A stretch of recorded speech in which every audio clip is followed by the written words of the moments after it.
EV Ramasamy நாயக்கரை சரியான முறையில சீமான் அவர்கள் விமர்சித்து வர்றதுனால ஈவே ராமசாமியின் கைக்கூலிகள் இந்த மாதிரி மோசமான நடவடிக்கையில் ஈடுபட்டு கொண்டிருக்காங்க.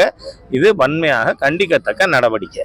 இப்போ சீமான் அவர் மேல இந்த குற்றச்சாட்டு அவர் அதாவது வந்து இப்போ பெண்கள் வச்சுக்கிட்டு பெண்கள் பேசுறாரு. நான் ஒரு விஷயம் சொல்றேன்.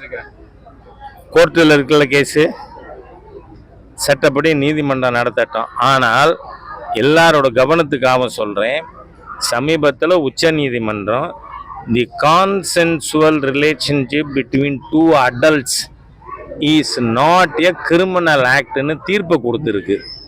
அதனால் சட்டம் அதோட கடமை செய்யட்டும். ஆய்வாளர் என்னத்துக்கு அதிக்கிரமத்தில் ஈடுபடணும்? ஆகவே இந்த அரசாங்கம் அவங்களால தாங்க முடியல. ஈவே ராமசாமி நாயக்கரோட பொய் உருவத்தை கொஞ்சம் கொஞ்சமா சிதைத்து கொண்டு இருக்கிறார் சீமான். அதனால நீங்க அனாவசியமா அவரை இந்த மாதிரியா கொடுமைப்படுத்துறீங்க. இது தப்பு. நன்றி நன்றி. நேரம் ஒரே தொடர்ந்து வந்து பாத்தீங்கன்னா பாலியல் குற்றம், அதே மாதிரி ஆசிரியர்கள், பேராசிரியர்கள் இது வந்து தொடர்ச்சியா இருக்கு. இதுக்கு ஏதாவது முற்றுக்கட்டை இருக்கா? இல்ல, இதுக்கு காரணம் யாரு? முதல்ல ஆட்சிக்கு வந்த உடனே இந்த திராவிடியன் ஸ்டாக் 67ல என்ன வேலை செஞ்சீங்க?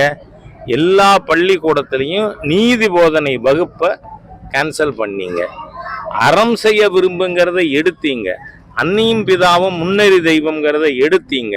ஆகவே தீய சக்திகள் ஆட்சிக்கு வந்த காரணத்தால் 67லிருந்து சோஷியல் நன்னடத்தை கெட்டு போச்சு, வீணா போச்சு. திராவிடியன் ஸ்டாக்கை தமிழ்நாட்டிலிருந்து அடித்து விரட்டாமல் இந்த பள்ளிக்கூடத்தில் நடக்கிற பாலியல் வன்முறையை நிறுத்த முடியாது.